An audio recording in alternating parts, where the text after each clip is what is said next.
After studying this module, you shall be able to know the function of the secondary equity market, know about the different ways of trading, know about risk management in the secondary market, know about over the counter exchange of India.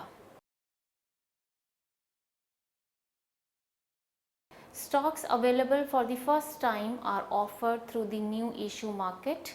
In the new issue market, the issuer can be considered a manufacturer. The issuing houses, investment bankers and brokers act as the network of sharing of new issue. They take the responsibility for selling the new stock to the public. Outstanding securities which are already issued to new issue market are traded in the secondary market. This is commonly known as capital market or stock market. In the secondary market, depositors can both sell and buy securities. Stock markets predominantly deal in equity shares, debt instruments like bond and debentures, and also trade in the stock market. A well-regulated and active capital market promotes capital formation in the economy. Growth of primary or new issue market depends on the secondary market.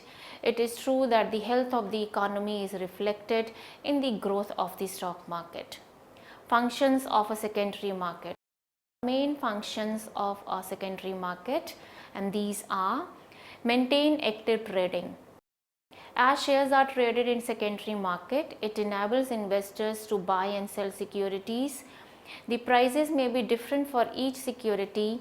A constant trading increases the liquidity or marketability of shares traded on the stock exchange or stock markets. Generally, the traded prices are made known to the public, which helps them to take wise decisions, ensures safe and fair dealing.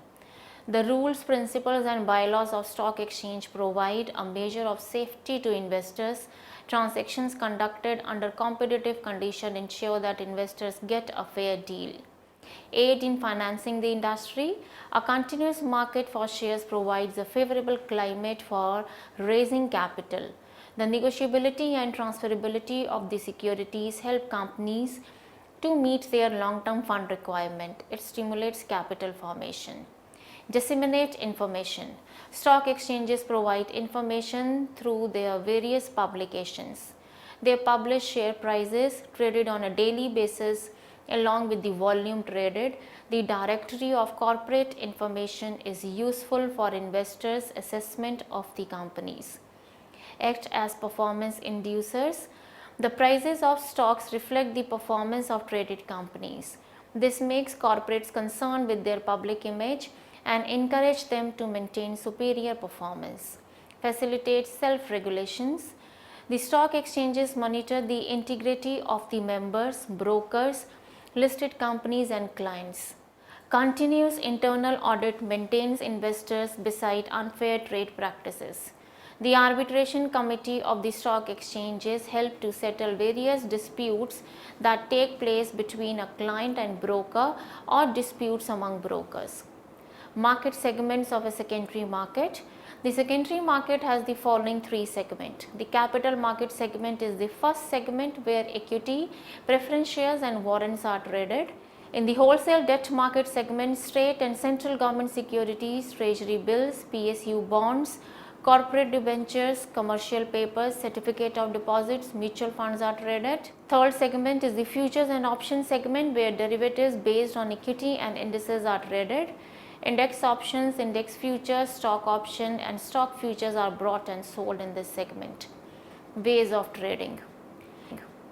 Using the following ways, investors can place, buy and sell orders with members of the stock exchange. Limit orders. Under this method, orders are limited by a fixed price. For example, buy XYZ shares at Rs 500. This clearly indicates the price at which the security has to be bought and the investor is not willing to give more than Rs 500. Best rate order. The buyer or seller gives the freedom to the broker to execute at the best possible rate quoted on the date for buying. It is quite possible that the rate may be lowest for buying and the highest rate for selling. Discretionary orders. The investors give the range of price for purchase and sell. The broker can use this discretion to buy within the specified limit and fix the price. Generally, the order stands like this: buy XYZ shares around rupees 50. Stop loss order. In this case, orders are given to limit the loss due to unfavorable price movement in the market.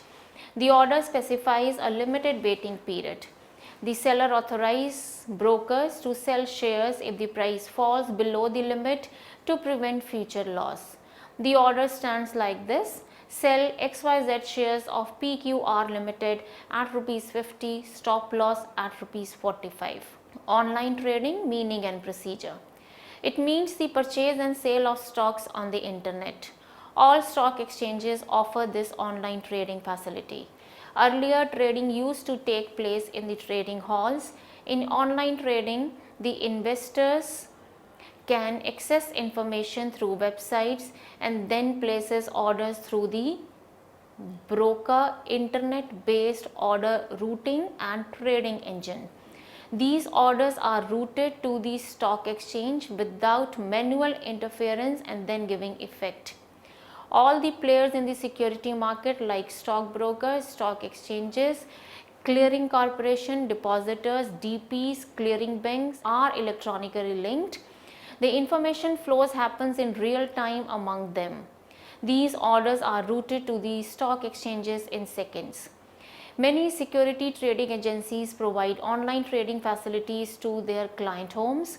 Earlier, computer terminal at the broker places acted as a trading mechanism or platform, but now it has been shifted to the homes of the investors. This provides more transparency in transaction. The investor knows exactly when and how much price to execute his order. The chances of manipulation are least in this case. The main steps involved in online trading are as follows. An investor has to register with the online trading portal listed on the website. He has to open a bank account known as Demat account using the internet at the trading portals of banking and depository services. He must be registered iConnect user. After placing the order for sale and purchase of securities through the listed portals, he has to click on the pay through bank listed on the online portals, which will direct him to login screen of the investor's account. Then after entering the login ID and password, he has to verify the transaction details and confirm the transaction by entering his transaction ID and password. An email confirmation containing the status of the transaction is followed once the order has been executed. The account status of investor is updated on a real-time basis. The security status can be viewed online after the day of settlement. Day trading in the secondary market. When stock positions are held within the current trading day, it is known as day trading. In other words, it means that holding any position overnight. In day trading, positions in the markets are squared before the end of that day. This is the safest way to do trading. The order is not exposed to the potential loss that can occur overnight. The overnight news can affect the prices of the stock. Even any news about a company or some macroeconomic event which happens after closing of the stock exchange may affect the next day's opening price of the stock.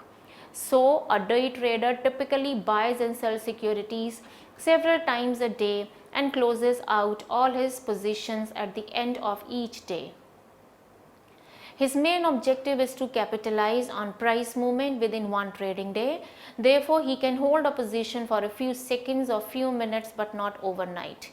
There are two ways of day trading which are as follows. Scalpers. In this type of trading, the investors rapidly and repeatedly buy and sell a large volume of stocks within seconds or minutes. The main objective behind this kind of trading is to earn a small percentage of profit per share on each transaction while minimizing the risk. Momentum traders. In this case, traders identified the moving patterns of the stock during the day. He buys stock at bottom and sells the stock at top level within a day to maximize his returns. There are some advantages of day trading. These are explained. No overnight risk. Since positions are closed before the end of the trading day, news and events that may affect the next trading day's opening price do not impact the trader's portfolio. Leverage. Day trading provides a great leverage for the use of their capital because of low margin requirement. As they trade on the same day, this increased leverage often leads to increased profits. Gains from the market movement. Day trading often utilizes short selling to take advantage of declining stock prices. The ability to lock in profits even as markets fall throughout the trading day is extremely useful in bear market conditions. Risk management in secondary market. SEBI, the capital market regulator, has taken several measures to minimize market operational and systematic risk. To enhance the level of protection provided to the investor, SEBI reviews its policies continuously. In accordance with its review findings, it has drafted risk management policies. To reduce the risk exposure of the investor, SEBI has stipulated the following. Number 1, index-based market-wide circuit breakers, mark-to-market margins, value at risk-based margins, intraday trading limits and gross exposure limits, time limits for payment of margins, collection of margin on T+1 basis. Market-wide circuit breaker. Originally, circuit filter were introduced at the individual script level to contain excessive movement in stocks and indices. At present, there are no circuit breaker for scripts. SEBI introduced the market-wide circuit breakers to prevent large market movements. These are applied to contain large market movements. Circuit breakers are applied at 3 stages, at 10%, 15% and 20% of the Sensex or Nifty upwards and downward movements. If the Sensex or Nifty breaches these levels, the circuit breakers are immediately triggered. Once the circuit breakers are applied, trading an equity-based derivative segment is halted. The trading halt is applied nationwide. Mark-to-market margin. Mark-to-market margin amount is collected on the outstanding settlement obligation of the members. The gross open position is the outstanding settlement obligation of the members. Mark-to-market loss is the notional difference between the current market price and the contract price in respect of outstanding trades. The closing price of the script is taken at the current price. The mark to margin is calculated at individual client level. Value at risk, VAR margin. Value at risk margin cover potential loss for the 99% of the days. For the purpose of VAR calculation, the stocks are divided into 3 categories on the basis of their liquidity. Group, trading frequency over last 6 months, impact cost over last 6 months. Liquid securities, which comes in group 1, at least 80% of trading days, the impact cost less than or equal to 1%. Less liquid securities, which formed under group 2, at least 80% of trading days, impact cost more than 1%. Illiquid securities, which comes in group 3, less than 80% of trading days, NA, collection of VAR margin. The VAR is collected in the following manner: on an upfront basis by adjusting against the total liquid assets of members at the time of trade. Collection on T+1 day is not acceptable. On group open position of members, the gross open position for this purpose means the gross of all net positions across all the clients of the members, including his proprietary positions. Extreme loss margin. This margin covers the expected loss in situation that lies outside the coverage of VAR margin. The following points about the extreme loss margin should be noted. The extreme loss margin for any stock should be higher than 5% and 1.5 times standard deviation of daily logarithm returns of the stock returns in the past 6 months. The extreme loss margin is collected or adjusted against the total liquid assets of the members on real-time basis. The extreme loss margin is collected on the gross open position of the members. Margin from the client. Members should protect themselves from client default. Margins are likely to be an important element of such a system. The quantum of these margins and the form and mode of collection are left to the discretion of the members. It should be well documented and made accessible to the client and the stock exchanges. Investors Protection Fund. Whenever a broker defaults in the payment, the investor suffers. To avoid this, the stock exchanges have set up an Investors Protection Fund. The main objective of the fund is to meet the legitimate claims of the clients of the defaulting members that are not speculative in nature. Over-the-counter exchange of India, OTCEI. OTCEI was started in 1992 and modeled after NASDAQ, that is National Association of Security Dealers Automated Quotations, and JASDAQ, Japanese Association of Securities Dealers Automated Quotations. OTCEI main objective is to provide a market for these smaller companies. They are not able to afford the listing fee of the large exchanges and fulfill the minimum capital requirement for listing. It aimed at creating a fully decentralized and transparent market. Over-the-counter market means trading across the counter in security. The counter refers to the location of the member or dealer of the OTCEI where the deals or trades securities. Every counter is treated like a trading floor for the OTCEI when investors can buy and sell the securities. All the members and dealers are linked with the central OTCEI computer. Player in this market. The player in this exchange are members and dealers whose roles are to act as broker, buying and selling securities as per the instruction of the investors, to act as a makers in securities, quoting the price at which members are willing to buy and sell the specified number of securities. Scripts to be traded. As per the guidelines issued by the government, for scripts to be traded in OTCEI, companies must satisfy the following conditions. The minimum capital requirement should be Rs 3 crore and should not exceed Rs 50 crores. For companies with an issued capital of more than Rs 30 lakhs but less than Rs 300 lakhs, the minimum public offer should be 25% of the issued capital or Rs 20 lakh worth of shares at the face value, whichever is higher.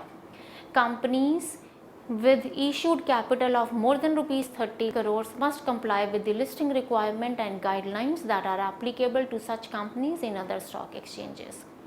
Revised listing norms. The guidelines have been revised to broaden the membership base of exchange. The ministry now allows the following: closely held existing corporate houses up to Rs 100 crores, new companies with a paid up base of up to Rs 50 crores, all currently listed companies on various stock exchanges. Trading system. The OTCEI has introduced certain new concepts in Indian trading system.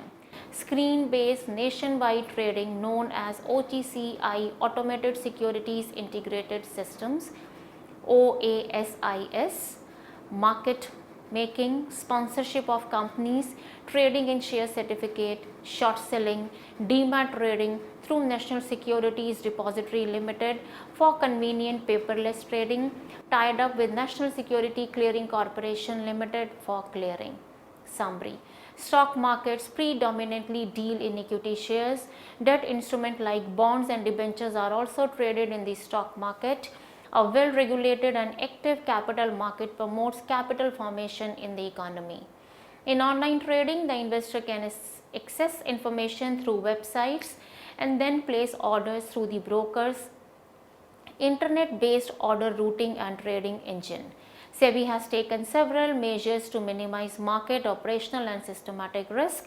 To enhance the level of protection provided to the investor, SEBI reviews its policies continuously. OTCI was started in 1992 and modeled after NASDAQ and JASDAQ. OTCI main objective is to provide a market for small companies. They are not able to afford the listing fee of the large exchange and fulfill the capital requirement for listing.